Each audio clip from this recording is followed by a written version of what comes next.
जय श्री कृष्ण।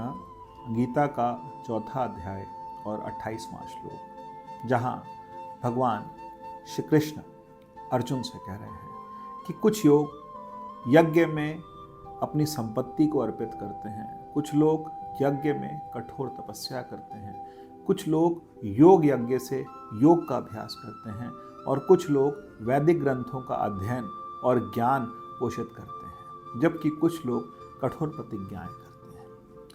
तो यहाँ जो भगवान समझाना चाह रहे हैं, यज्ञ का मतलब क्या है। यज्ञ कई बार आपने कुछ पोस्टर्स में भी पढ़ा होगा, ज्ञान यज्ञ, भक्ति योग यज्ञ। संपत्ति का मतलब हमने कुछ ऐसा यज्ञ किया कि जिसमें हमने कुछ आहूत किया, कुछ पैसा लगाया। संपत्ति पूरी नहीं, संपत्ति का कुछ भाग हमने आहुति के रूप में डाला। ऐसे ही हमने कुछ भाग जो था वो हमने पैसा लगाया, उसके साथ भंडारा किया, कुछ लोगों को खिलाया, कुछ गरीब लोगों को खिलाया, कुछ रोगियों को खिलाया, कुछ लोगों का, कुछ कन्याओं का विवाह किया। ये सब भी यज्ञ है। यज्ञ का मतलब पुण्य का काम किया।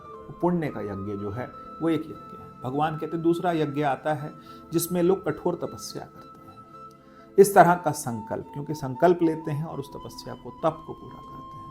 कई लोग 40 दिन 41 दिन का कुछ यज्ञ करते हैं। यज्ञ का मतलब क्या है कि हम इस मंदिर में 40 दिन लगातार जाएंगे, नंगे पैर जाएंगे, अपने आप को थोड़ी कठोर यातना दे करके जाएंगे, हम गिरिराज की परिक्रमा करेंगे। ये सब यज्ञ हैं जो हम परमात्मा को समर्पित कर रहे हैं। इसी तरह से और एक यज्ञ आता है कि कुछ लोग अष्टांग योग का अभ्यास करते हैं, अभ्यास का यज्ञ। योग का यज्ञ जो है वो भी एक यज्ञ है।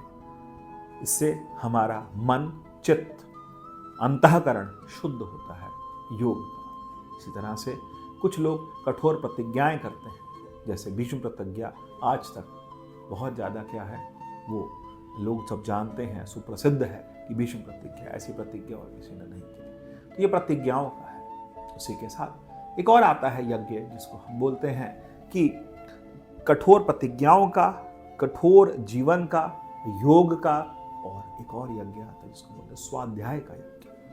ये स्वाध्याय का मतलब क्या है? हमने ये ग्रंथ पढ़ना है, इतने समय में पढ़ना। जैसे नवान पारायण रामायण हम पढ़ते हैं, भागवत हम करते हैं, 7 दिन में भागवत पूरी करते हैं। ये भी कठोर यज्ञ में आता है। इसी तरह से सबसे ज़्यादा जो भगवान कहते हैं मुझे प्रिय है वो है स्वाध्याय।